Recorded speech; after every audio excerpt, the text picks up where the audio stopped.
I was smart enough to go through any door that opened. Joan Rivers. You're listening to the Real Estate Investor Show, episode number 11. Welcome, ladies, to the Real Estate Investor Show, providing inspiration, strategies, and insight to empower women investors to live balanced and financially free lives. Now, here are your co-hosts, Liz and Andressa. When things don't go right, how many times do we want to simply give up, just throw in the towel? Well, today's guest, Brennan Tomasetti, made the decision to learn from her challenges, and as a result, built a much stronger and more successful real estate investing business in the process. Brennan and her husband, Mike, began investing by buying a duplex in Philadelphia in her mid-20s and decided after achieving financial freedom to move to Florida to invest in single-family homes during the downturn.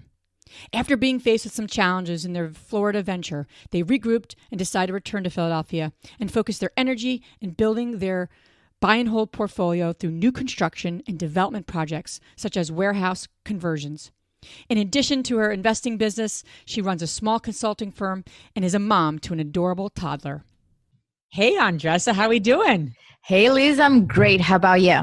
Good. We're just coming off our whirlwind day last week, right? We were in Philadelphia and checking out our new construction project, which is exciting. It's always good, especially when it's rainy and cold. I know. That wasn't fun. I feel for you. Being in construction, you're on the sites more. So I was freezing. I was just like, when are we going into the warmth? But we had a really interesting day where we're actually interviewing some realtors for our project. And we were asking them where would they price our project. And I have to say that they were so different in what they thought. And it was just really fascinating because you have to do, your homework. So I don't know what you got from that, Andressa, but that was a whirlwind situation I was thinking they'd be more similar and they weren't. So yeah, absolutely. I think that for everybody that is listening to us, we do respect and appreciate realtors' times. But it's your property. You need to do your due diligence and make sure you understand the market as much as possible and don't rely just on what they say, because when I ask all of them the same question, why would you price this way? And they said the comps. So they all said the same thing. However, they had a huge spread. $100,000 is a big spread. So there's something into it. So the next step is just to, talk to me about your comps, because we might not be on the same page here. I don't want to overprice a property, but at the same time, I don't want to give it away. I want to be fair and move on. That's the goal for us on this project. So no matter how long you're in this business, it's very interesting, and you got to keep doing that due diligence. And Andressa and I just looked at each other like, what just happened? But anyway, we have a really exciting guest here today with us, Brennan Tomasetti. She is based in Philadelphia, and we're going to ask you, welcome. Thank you very much for having me. Absolutely. We're excited about this interview together. Brennan brings a wealth of knowledge in a lot of different fronts. And, as we jump in, we definitely love to hear your, what compelled you to get involved in real estate investing? Was it the rental income, rich dad, poor dad? What propelled you into this exciting game of investing? Yeah, so funny you should say, because for me, it was rich dad, poor dad, like so many others. I was fairly fresh out of college, had a corporate America gig with IBM, and was 100% travel at the time, and got stuck at the Buffalo airport in the snow. And a colleague at work had recently passed me rich dad, poor dad, and said, if I were your age, this is what I would be doing. And so I took that opportunity, being stuck at the airport, and read probably 80% of the book at that one sitting. And it just really changed my thought process and how I saw my plans for retirement in the future. And you were in your 20s? I was, early 20s. Yeah, probably 22, 23. Most people in their 20s are not reading like personal growth books. I mean, I was, and I'm They're sure not reading at all. not reading at all, right?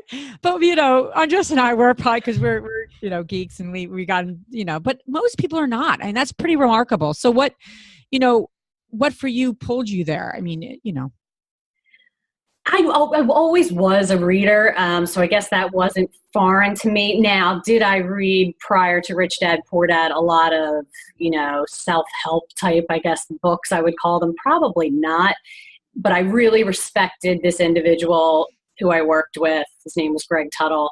Their name is Greg Tuttle. And I just really thought if he was passing this on to me, I better sit down and read it, because he was just is a very bright individual. So you read this book, got inspired. What did you do next?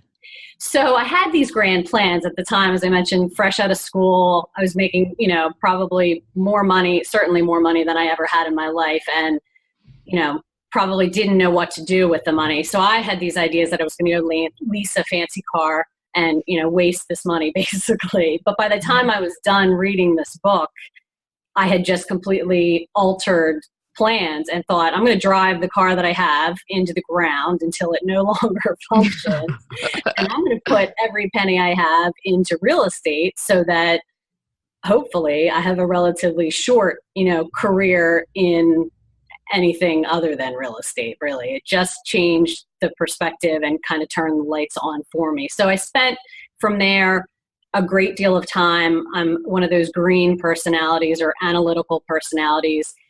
I spent, all my free time on realtor.com looking at duplexes, single families in the city, getting to know the numbers. What are the prices? What cash flows? What doesn't cash flow? And I probably did that for 18 to 24 months before I finally pulled the trigger and purchased my first investment property. And talk about your first investment property. Would you buy it again? I still own it. I would absolutely buy it again. Yeah, it's a great duplex in Queen Village neighborhood of Philadelphia. Oh, I love it. Yeah, it's been a strong property, and I hope to never leave it. So you said you got to know the numbers. I mean, that's a big piece for anyone, whether you are a seasoned investor, whether you're a new investor. You always have to get to know the numbers, especially if you're going into a new market. So it's not something that, new investors have to do and people that have been around don't. So it's something that everyone kind of needs to do. How did you do that? So you went on to realtor.com. Like, how does someone orient themselves to a market, right? Because that's probably one of the most important things to do. So if you're paying too much, paying too little, getting a good deal, getting a okay deal, especially in this market, this competitive market. Yeah, agreed. It was just time, right? It was looking at, and I think they talked about this in Rich Dad Poor Dad as well, but looking at maybe 100 properties or 200 properties, analyzing the numbers before you find the gem, that is the right one for you. And I just remember having a very unsophisticated calculator that I built in Excel. To be full disclosure, my background's in accounting, so I'm a huge fan of Excel. That's kind of how I live my life. But it was really a very simple calculator that I built following the rules that were outlined in Rich Dad Poor Dad to say, this is how you determine if a property is going to cash flow or not. And I just did it over and over and over again until most properties I looked at didn't look great. And then there were a few that you just hone in on and start to have a conversation and say, okay, I'm going to go look at these, right? I'm going to go see what kind of condition this property's in. That's great. That's a great point, because sometimes people looked at about 5 to 10 and they get discouraged. So if you have a goal of looking at 100 and then you knock it down those that don't make sense on the paper, and then you're gonna see it, the ones that make sense on the paper, and you knock it down those that don't make sense, the outside it does not make sense. If you have a bar next to a property, that will be a red flag to me. Like a restaurant, a very busy restaurant might be a red flag to me. A busy street might be a red flag as well. So you knock those down as well, and then you look at those inside that does make sense on the paper, on the outside, and hopefully in this inside. Does that make sense, Brennan? It does. I agree. There's a few different components that have to fall into place, right? There's the Absolutely. numbers making sense on paper, and then there's factors of, as you guys well know, there's a lot of stuff out on the MLS, and these people aren't necessarily serious sellers, rather. But what I eventually stumbled upon was someone who was liquidating their portfolio, an older, more seasoned investor who bought this property 20 plus years ago. And I not only bought this first property from him, but my second purchase was from his portfolio as well. He was done, right? He had made his money and was willing to let it go at a reasonable price. And so finding that component as well, a seller that really is motivated to sell, is looking for a fair price, not, just listing out there to see if they can get an overvalued, somebody to pick up on an overvalued property. You have to go through the weeds to find those. Yeah, absolutely. And you fast forward a couple of years down the road, you achieve your financial freedom. What sacrifices you had to do in order to achieve that?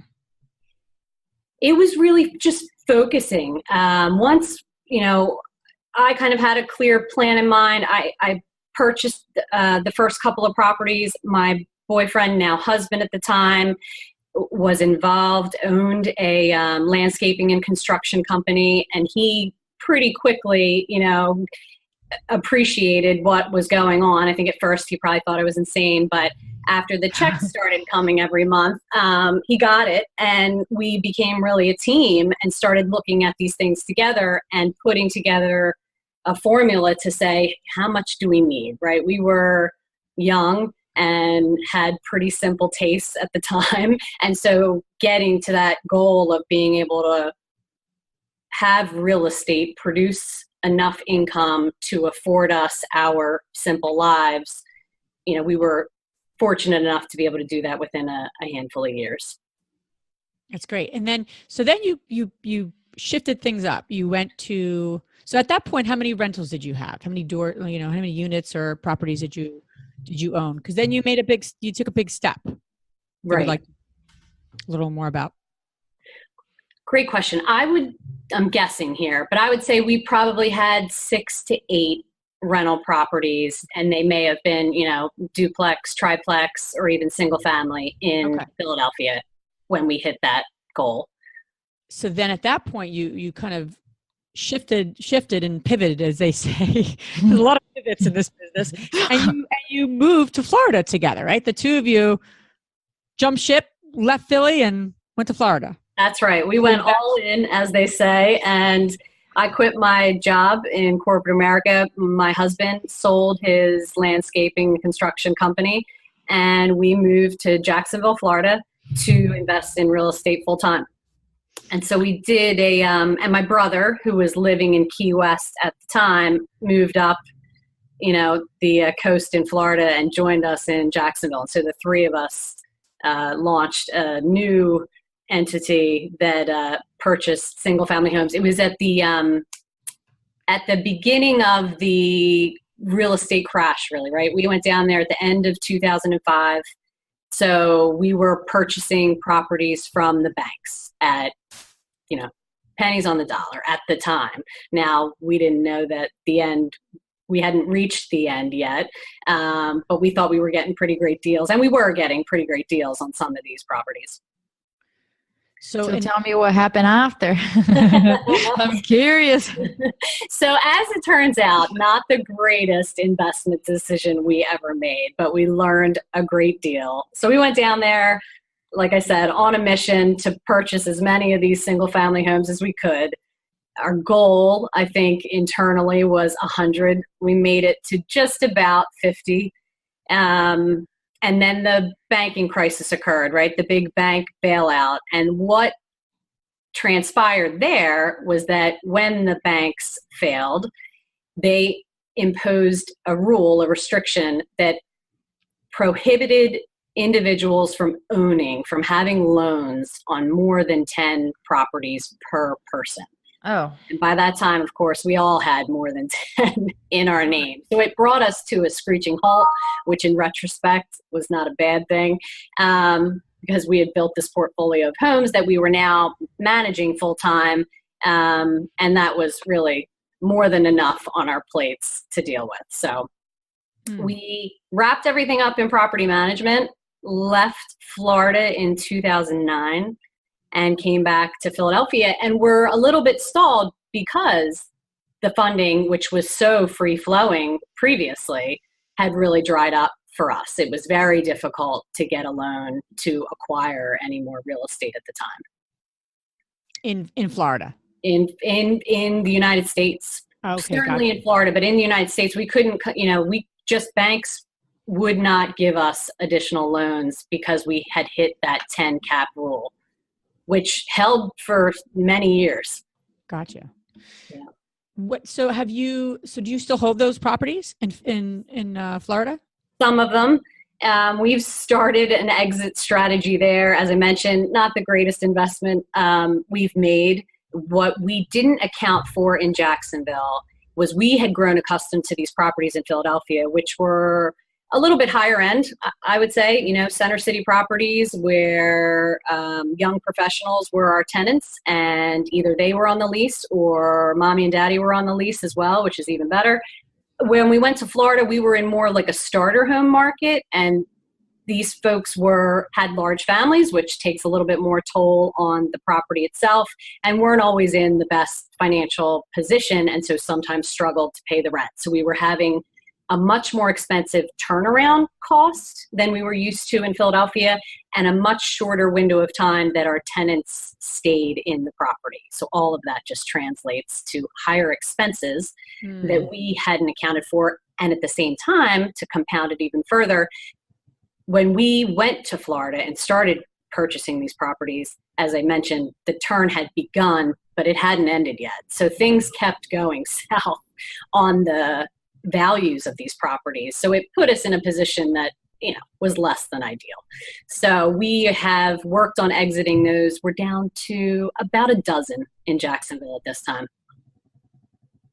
And you continued doing real estate investing, rentals and flipping in the Philly area since moving back?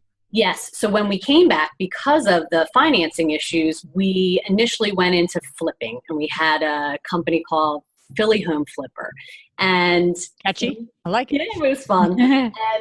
And so I, at the same time, launched a software consulting business. So I kind of went back into what I had been doing in corporate America, but did so as a single, business owner as opposed to an employee, because there are advantages to that when investing in real estate. And then my husband, Mike, became the driver for this Philly Home Flipper. So we were acquiring, properties that needed a turnaround in the city, and then fixing them up and, flipping them to an end buyer. That's great. I mean, I feel like your story is so similar to our story in so many ways. We didn't go to Florida, but I was gonna say, did you go to Florida? Not that part. But no, there's so many people I think in this business that don't realize that real estate investing. It's like there's so many different elements that are included. It's not just one piece, and you're not going to make like $1 million on every project, on every deal, on everything you get yourself into. I mean, I don't know anyone that hits a home run every time. And if they do say I don't know. I would be surprised if they literally hit a home run every time they go up to bat. But you keep learning and you keep growing, and then you keep shifting. And I think what's remarkable about your story is you guys came back to Philadelphia, you started your own practice, but you kept going with your real estate investing company, and you pivoted again. What drew you again to, okay, what can we learn from what happened in Florida, and how do we make it better, or how do we shift things up here so we can continue on the path? Like, how did you make that decision? Because that's not the easiest decision. Most people would come back and go, oh, we tried that. That was great. We're going to shift altogether. You both go and get 9 to 5 jobs. That's not what you did. And I think that's really remarkable. And I think that's the key. So what made you both continue on in this business? It's interesting because I don't know that it was ever a conscious decision that we made. It just wasn't even a question for us. You're right. I've met plenty of people who gave it a go and it didn't work out. And they never invested in real estate again. But for us, our underlying belief in real estate as an asset, as our means of retirement compared to the other options that are available, we just believe in it that strongly. I don't think we could picture it any other way. So we realized there was a setback and we needed to change our approach and strategize, to do things a different way because of the constraint on the banking end, the financing end. But I don't think we ever really thought about throwing in the towel. It just is like a way of life for us at this point. So we just had to kind of bob and weave and find the next course. Absolutely.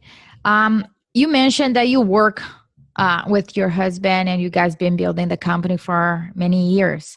Talk to me about what are the challenges that you guys face and what are the benefits of working with your best friend? There are challenges for sure. One thing we learned pretty early on was it's great if you can set boundaries as to areas of responsibility and accountability. The last thing you want is to be stepping on each other's toes and kind of telling each other, what to do in certain aspects. So, Mike very much manages the negotiating, the finding the deals most of the time, certainly the construction and overall operations, and finance in the back of the house is more my realm of expertise. Now, that said, Mike's gotten great at the finance as well, and I've learned a great deal more than I ever thought I would about construction. So there's that knowledge sharing there, but you have to give each other authority and accountability so that you're not constantly in each other's space, right? Because spending that many hours a day with one another can become a challenge if you let it, right? So we try to contain it. We have weekly meetings or bi-weekly meetings where we sit down and try to focus having the tough business conversations in that space as opposed to doing that over dinner, or certainly not on like date night. You try to contain it to certain hours of the day and shut it off. It's not always possible. Hard, right? Which is really hard. Yeah, it's just automatic. We sometimes are we crazy that we always talk about real estate no matter what we are doing? It just comes up and all of a sudden you are talking again about it. So it's really a conscious decision about setting up the boundaries and making a choice to not talk over dinner or in a date or doing a dinner time with the family or friends, if that's the choice. And respecting the boundaries. I mean, I've also worked with my husband for many years, full-time, part-time, strategically in the business, out of that. I mean, all kinds of ways I've worked with my husband. And, I really feel like after 12 years, well, how long have we been married? 13 years. Last year was the first year I finally got it, that the boundaries were important. I always knew we needed to have boundaries, but I just never really listened to him and just asked him questions about the business all the time. But I got it finally. We're on our way home. When you have 3 hours in the car, you're driving home from a wedding, you have nothing else to do except just chat about sometimes your relationship. And the kids aren't in the car. It's just the two of us.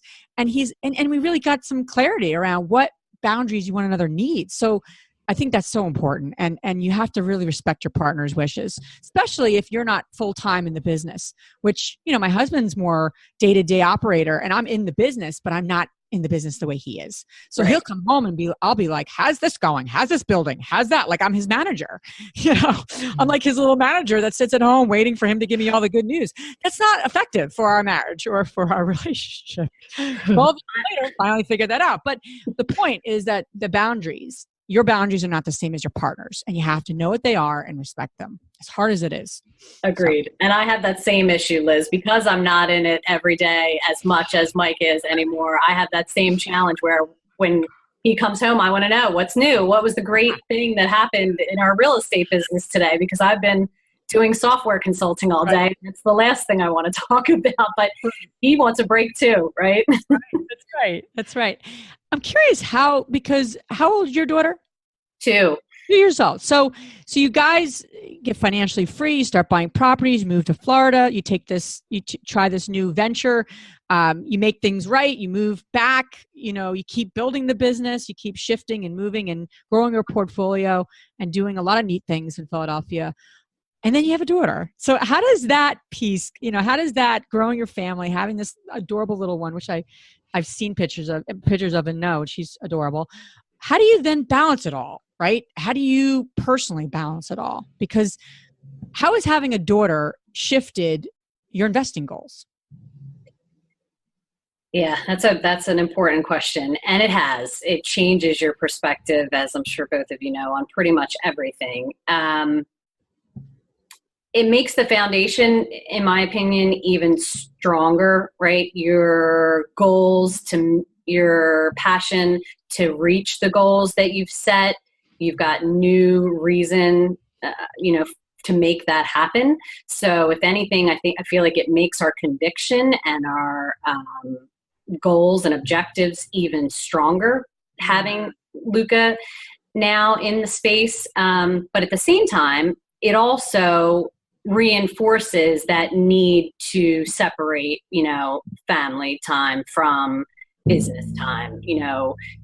We are those parents that, Luca was probably a month old, if that, when she saw her first construction site. And we go to open houses on Sunday because we think that's a good time. But, we also try to keep it light and make sure we're stopping at the park, on the way home or on the way there, or, doing other types of things as well. But keeping a good mix of that. That makes sense. So as a woman, we wear 100, 150, I don't know how many hats we wear every single day. What will be your superpower if you had to choose one? Superpower. That's a great question. I don't know, Andres, you got me there. I just want to sleep for an entire night. That's all. Sleep is paramount, and we're lucky. We've got a good sleeper. So I don't know what I would do without the full night's sleep. Yeah, I don't know about a superpower. Superpower is I'll tell you my superpower. Yeah, thanks. Yeah. We saw Black Panther. What a terrific movie. And I don't like Marvel movies. I got dragged to it on our date night, but it was fantastic. And the women in there are completely badass. Like are amazing. Like, wow. But the superpower for me would be, and I don't know if this is a superpower, but being present to everything that's in front of me to do. Because I think that's my biggest challenge, is because we're balancing all these, balls in the air, so to speak. And I'm finding myself, as I'm taking more on, I'm not as present to what I'm doing. And I'm really, really conscious of that. So if I could, I don't know if that's a superpower, but if I could seriously be 100%, 110% present to what I'm doing in every moment, that would be, awesome. So I'm going to work on that, obviously, but it'd be cool if it was a superpower. I would love to have that superpower. That is for sure. Because multitasking, I don't know that there's a moment during the day, besides maybe a meditation break, where I'm not trying to do 2 or 3 things at once, unfortunately. Right. I think that I personally condition my brain to work on a few things at the same time. So when I'm working on just one, I am like, okay, what else I can do over here? Why I am waiting here? And, but I think that I completely agree with you, Liz, like being present at that moment when you are with your kid, you're with your kid. When you're at a job site or whatever transaction you are doing, you're there. It's just that guilty feeling that we need to manage on a daily basis, because we always want to. That's why we do what we do, because we want to spend more time with them and make sure that we are setting, a special future for all of them. I think that they just motivate us so much. I have a 2.5-year-old here too. At least you have 2 little ones too.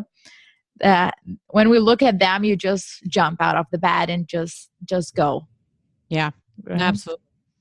So you have 40 plus units now, Brennan? Yes, between Philadelphia, and we've built back up Philadelphia, and between Philly and Jacksonville, we're at about 40. Yep.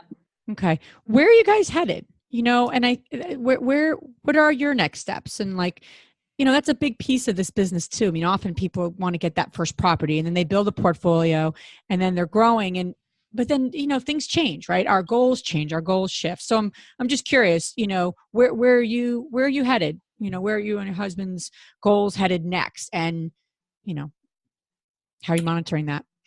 Our most recent shift has really been into larger multifamily properties.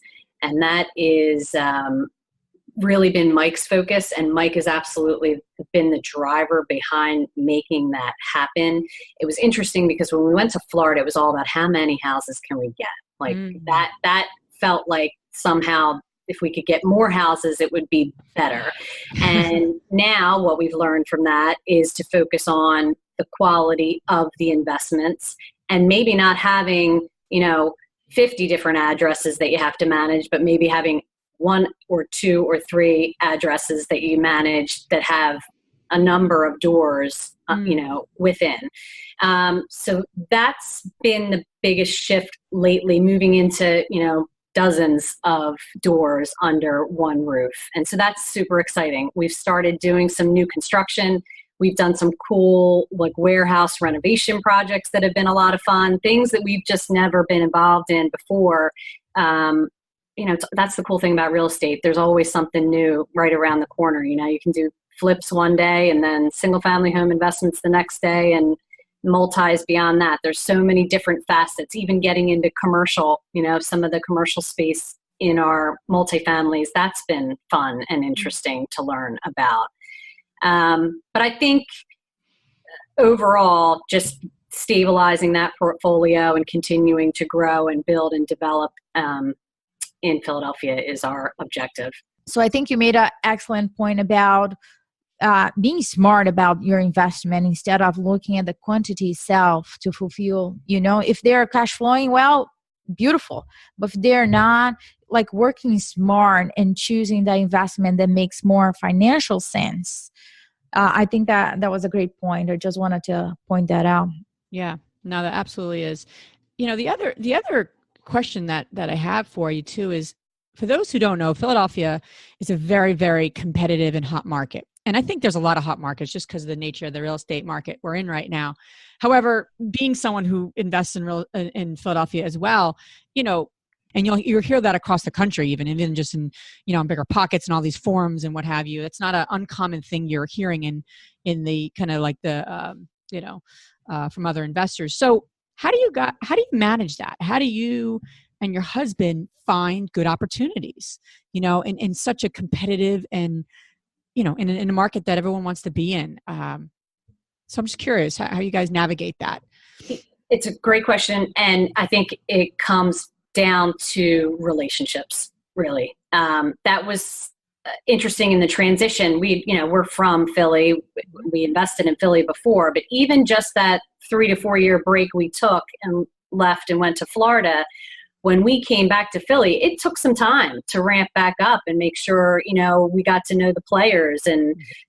But I really do think that it comes 100% down to relationships. And that's a strong point of my husband's. He's just that guy who's out on the street, shaking hands and kissing babies, as you might say. He knows, people in departments with the city of Philadelphia. He knows a lot of the developers and, real estate investors and realtors in the city. And he's constantly having those conversations and trying to dig up deals before they hit the market. Really just making sure that you're networking and, making people aware that you are in the market for deals, viable deals if they're there. Yeah, I heard a say that says that real estate it has nothing to do with houses. It's just a relationship business that it has houses attached to it. Mm-hmm. That's basically what you're saying. So Brennan, for everybody that is listening to us, where they can find out more about you and also see the projects that you guys been working on? Sure. So our company is called Civetta Property Group. It's Civetta Property Group. And we are on Facebook and Instagram and have a website, civettapropertygroup.com. And then I think my husband and my numbers are both published there as well. And we love talking to other real estate investors. So happy to have some conversations. That's great. No, and I think that's great. We're gonna move to our fabulous three. Andres is gonna ask those just in a moment. But I also would recommend the people that are listening, the women that are listening. People always say, "Well, how can I get started? I don't know anything." Or everyone can network and everyone can build relationships. So that is something that everyone can do. And Brennan, you're absolutely right. That is how you navigate a hot market or a cold market, for that matter. You have to start being in the conversation and getting to know people and adding value. So anyone can do that. And, it doesn't matter how experienced you are or how new you are to this business. I think that's just something I wanted to reiterate, because people want to so badly get involved in the business, yet they don't go out there and meet people and try to add value. And they don't do what you need to do. And that's really what you need to do. Whether you're networking with realtors or title agents or whomever, everyone can go out to these meetings. Everyone can begin to build relationships. That's not something you have to be a certain point in your career to be able to do. Anyone can do it. As long as you could speak and, get to these meetings, then you're good. And you don't just talk about yourself the whole time. Yeah. That's exactly right. You just have to be a willing participant, right? Like be willing to meet some new people and have a conversation about it. Yeah. Yeah, so I just wanted to say that, but that's awesome. So I'll give you the floor, Miss Andressa. All right, so we're going to do our fabulous 3 questions. So the first one that we would like to know is, what's the most transformational book you have ever read? Right. So we covered Rich Dad Poor Dad. Right. We talked about that. So I'm going to talk about something a bit more recent, and that's a book called What Matters Most, written by Brian Scrone. And so, as you guys mentioned earlier, women in particular wear a lot of hats, have a lot of balls in the air, and you're constantly trying to balance things. And as Liz mentioned, be present at the same time, which, that is the superpower. So thanks for pulling that one. But this book is really all about that, trying to find focus and truly understand what is most important in your life and why.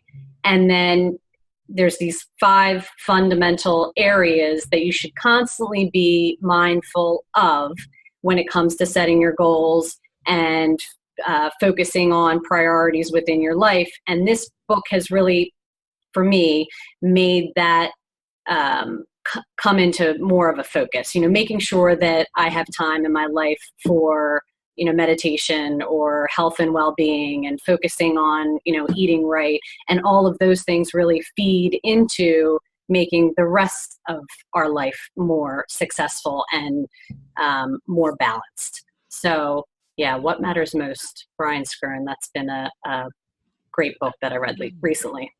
I'm going to check it out. You have mentioned a few times meditation. Would you consider that the most powerful routine you do to create a balanced life? I'll be honest, I wish I did it more. I'd like to do it daily. I probably do it a couple times a week. But meditation doesn't necessarily have to be,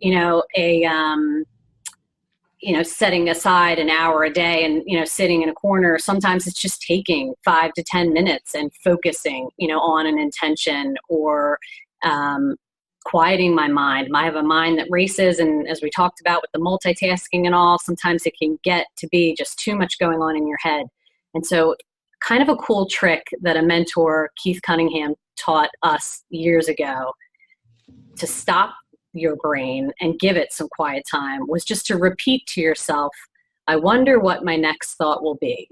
And you're not allowed to say anything else to yourself except that. And that actually prevents you from being able to think of your next thought, which is kind of cool. But if you do that for a few minutes, your brain kind of gets a break. Say that one more time. Say that one more time. I wonder what my next thought will be. Okay. That's brilliant. And you don't say, right? You don't say it out loud. You just internally say it to yourself. And that was a really powerful moment for me. And I use that from time to time. But to answer your question, Andressa, I do find that I get great peace from both yoga and meditation. I don't do it as much as I'd like, but I feel stronger mentally and physically when I can make more time for both of those things in my life. Nice. Thank you for that. I'm doing this. I'm gonna keep thinking We're gonna about put it. that definitely in the show notes. Absolutely, absolutely. Yes. And the last question that we want to know is, which woman, famous or not, has inspired you the most? Yeah, so that would be my mother and my grandmother. Growing up, my mother was a single mom. She worked in corporate America. I just was always looking up to her and aspiring to be, more like her. She was financially, she made it happen, right, for herself. She started as a directory assistance operator at Bell Telephone, if anybody remembers that, like 555, or what was it, 555-1212, and ended up in management. So, really climbed the ladder there for herself while raising my brother and I. And she taught us financial responsibility. She, we wanted to kill her at the time. She would put an IOU. We were 10 years old, and if you wanted to buy something that she didn't think was necessary, she put an IOU on the step, and you had to pay her back over, a period of time. It probably wasn't 10, but as soon as we were allowed to have a job, you had to find a way to pay for those types of things yourself. Where, a lot of my friends were not doing that. But later on in life, that has always stuck with me and given me some fiscal responsibility. And just her work ethic. I'll always be forever grateful for the model that she provided there, the role model that she provided there. Awesome. That's really neat. I know the IOUs. I'm trying to figure that out for my son's 4, and I'm like, I need to start doing stuff like that, right? I mean, right. It's a little early, but go work for your meal. It stays with you. I'll tell you what. Yeah. You think twice about what you buy and what you don't. Right?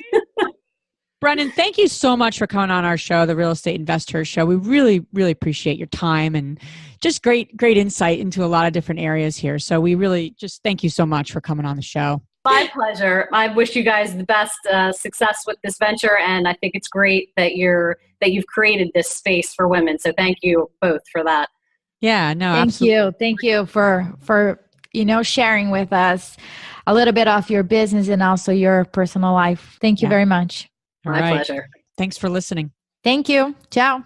If you enjoyed this podcast and want to receive updates on our next interviews, go to our website, therealestateinvestor.com. There, you can subscribe to our show, become part of our investor community, and get updates on upcoming episodes. If you like our show, please share it with other women who would benefit. And don't forget to leave us a rating on iTunes. We'd really appreciate it. And as always, we encourage you to take one action as a result of today's show and put it into motion so you can live both a financially free and balanced life. Thanks for spending time with us. Ciao.